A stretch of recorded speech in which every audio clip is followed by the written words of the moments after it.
E se eu te dissesse que um homem que só queria um emprego acabou assinando o contrato de trabalho com o submundo? E que os anjos da morte dessa história não vêm para levar almas, mas para impedir que as pessoas desistam de viver? E pior, e se o primeiro caso dele envolvesse uma violência tão cruel que me deu vontade de entrar na tela e resolver tudo na base da porrada? Olá, eu sou Lauriane e esse é o canal Doraminha. Hoje eu vou falar do drama Amanhã. E essa história começa de um jeito simples, mas vai ficando cada vez mais pesada. Cho Ju-won é um homem conversador, simpático, inteligente. Ele claramente tem potencial, só que enfrenta um problema enorme. Ele não consegue um emprego. Já fez várias entrevistas, já tentou de tudo e nunca é contratado. Depois de mais uma entrevista fracassada, ele está voltando para casa frustrado quando vê um senhor tentando se jogar de uma ponte e, sem pensar duas vezes, ele tenta impedir. Só que aí aparecem os ceifadores pró-vida. Para quem não sabe, ceifadores são como anjos da morte, ou como diz o Google, mensageiros do submundo encarregados de guiar as almas dos falecidos para a vida após a morte. Mas aqui é diferente. Eles não estão ali para levar ninguém. Eles estão ali para salvar. Enquanto tentam convencer o senhor a não pular da ponte de uma forma nada convencional, então vai logo, pula, se quiser. Ele acaba pulando. E o Jo-won tenta segurar ele, só que acaba caindo junto no rio. Quando ele acorda, percebe que está em coma e o espírito dele está fora do corpo. O senhorzinho conseguiu sobreviver também. A ceifadora de cabelo rosa, Kon Hyun, diz que por causa do acidente ele vai ficar em coma por 3 anos. Só que como tudo aconteceu em uma situação que era responsabilidade deles, eles vão resolver. Ela simplesmente materializa um novo corpo para ele e o leva para conversar com a presidente. E aqui entra uma coisa que eu gosto muito nesse dorama. Peraí, não é isso que você está pensando.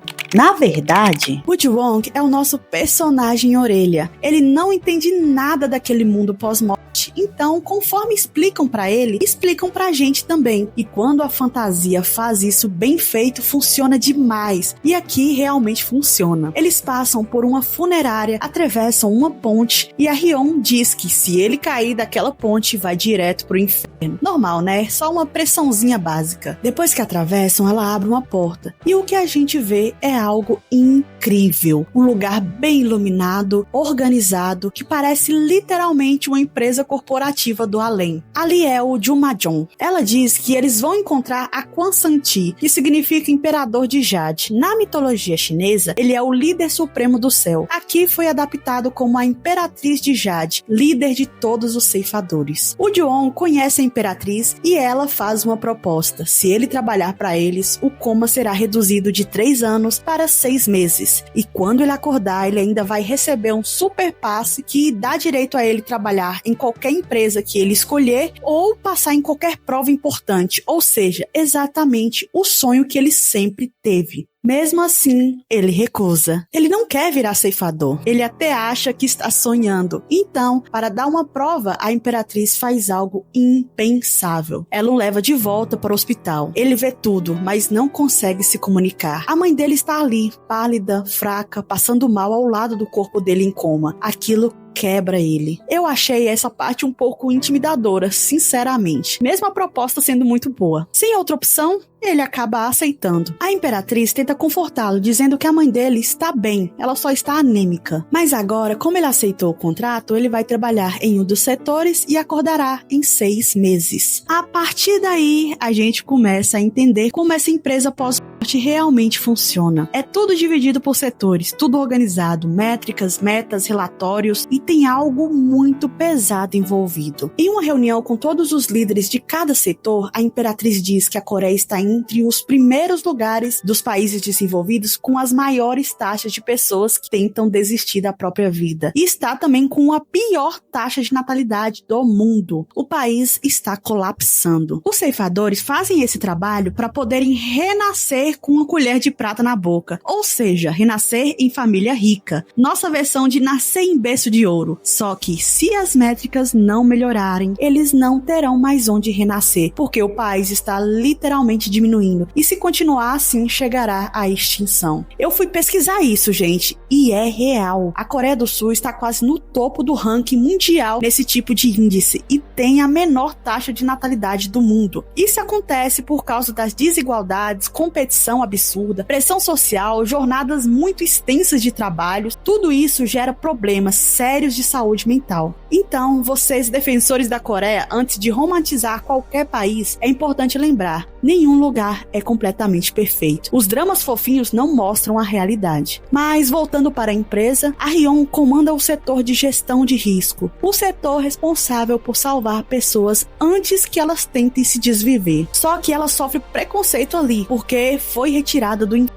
E os outros ceifadores olham pra ela diferente, acham que ela não merece a chance que tem. Ela é uma das personagens que mais farma aura nesse dorama, mas vocês ainda vão ver. Mas por que ela foi retirada do inferno? Aí tem história, viu? Mas só vamos descobrir daqui a alguns episódios. Então, se você é top igual esse drama, não esquece de curtir o vídeo e se inscrever no canal pra não perder nada. E se puder, recomende aí o canal pra um amigo, uma amiga, um parente. Talvez através desse vídeo você faça eles gostarem de dorama também. E se já gostam, melhor ainda, tô contando com você, hein? Voltando pra história, Hyun só tem um funcionário, Lee Hyung-gu, que trabalha exatamente 8 horas por dia, nem um minuto a mais, mesmo quando ela precisa. E os outros ceifadores não querem trabalhar com ela por causa da origem dela. Então, o setor que deveria salvar vidas está praticamente sem equipe. Tem também outro grupo que farma muita aura, o time da escolta, que é quem acompanha as almas até o seu destino final, e eles são comandados pelo ceifador Park Jong-il. Mas o foco desses primeiros episódios é a gestão de risco, e o Ju-won é designado para trabalhar justamente com eles. Então vem a primeira pessoa que eles precisam ajudar. E o que acontece vai fazer você odiar a vilã e querer abraçar a vítima. Nossa ceifadora já começa soltando uma frase maravilhosa: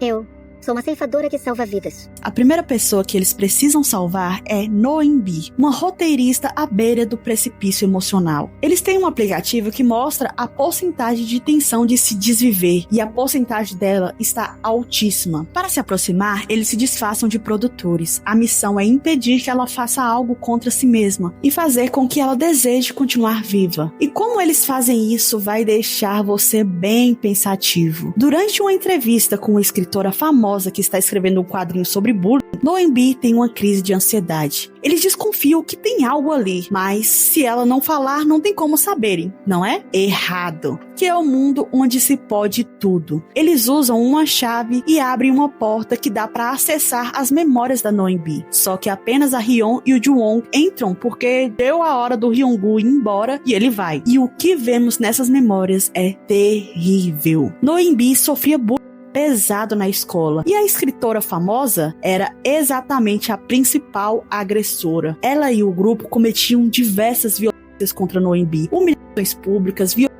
psicológica, isolamento, mas a pior parte era quando ela obrigava a Noembi a sorrir toda vez que apertava uma caneta. Isso virou praticamente um gatilho. E por ser coagida a rir em momentos inoportunos, as outras adolescentes começaram a se afastar dela. Ela ficou completamente sozinha, punida injustamente por causa de uma pessoa inútil dessas. Sério, dá vontade de entrar na tela e meter a porrada nesse grupinho do inferno. Hyun avisa que não pode interferir nas memórias. Se interferirem, podem ficar ali presos para sempre. Mas Ju-won não aguenta ver aquilo e tenta ajudar. Só que aquilo já aconteceu, não dá para mudar o passado. As memórias começam a se desmoronar por causa da atitude dele. Eles correm, passam por várias portas, várias lembranças dolorosas, até conseguirem sair por um triz. Só que a chave da memória é destruída. Agora, eles não poderão mais entrar nas memórias de ninguém. No presente, a escritora nem lembrava da Noembi, e isso é uma das coisas mais dolorosas. Quem machuca, esquece. Mas quem é machucado, carrega isso pra sempre. Depois de relembrar, a escritora ainda intimida Noembi no banheiro, mostrando que continua sendo aquele mesmo monstro. Eu sou uma pessoa muito rancorosa, então não acredito facilmente em mudanças nesse tipo de caso. Me fala aqui, você acha que alguém assim tem redenção? Eu acho que não. E essa escrota ainda volta pra entrevista como se nada tivesse acontecido. A Noembi, em desespero, tenta contar para o chefe quem aquela mulher realmente é e o que ela fez com ela, buscando impedir que essa entrevista vá ao ar. Mas ele manda ela esquecer de uma forma bem grosseira. E aí acontece o ponto final para a decisão dela de continuar vivendo. A escritora aparece de novo. Ela ouviu tudo o que ela falou com o chefe ao telefone. E ela continua intimidando Noembi mais uma vez. Noembi entra em choque. O trauma que ela tenta esquecer volta com força. Então, em desespero, ela sobe para o terraço. Ju-on tenta convencer ela a não fazer nada, mas ela está tão destruída. Os outros ceifadores dizem que se ela quer fazer aquilo, então que faça. Ju-on fica indignado e precisa ser retirado dali. Yeon diz que a decisão é dela, que ela precisa ser forte. A porcentagem de querer se desviver sobe mais um pouco. Noembi desabafa.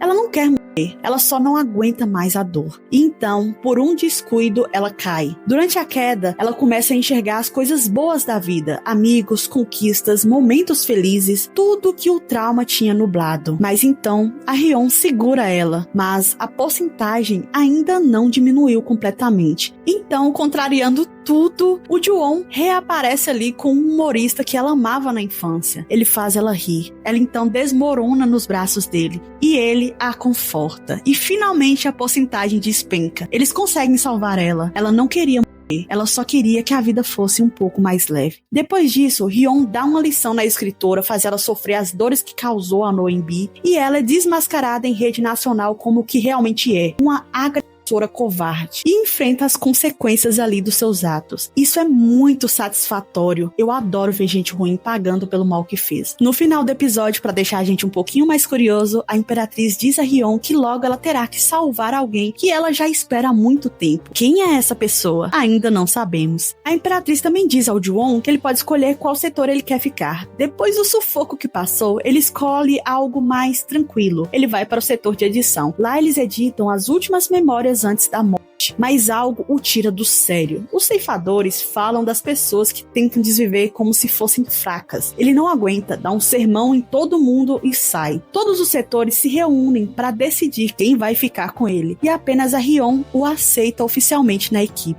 E no final descobrimos que ela já conhecia o Jung-gil de uma tentativa de salvamento no passado. Existe uma rixa ali entre eles, e isso ainda vai explodir. E olha, isso é só o começo. As próximas histórias desses ceifadores ficam para um próximo vídeo. Então se inscreve aí para não perder, porque isso aqui tá bom demais.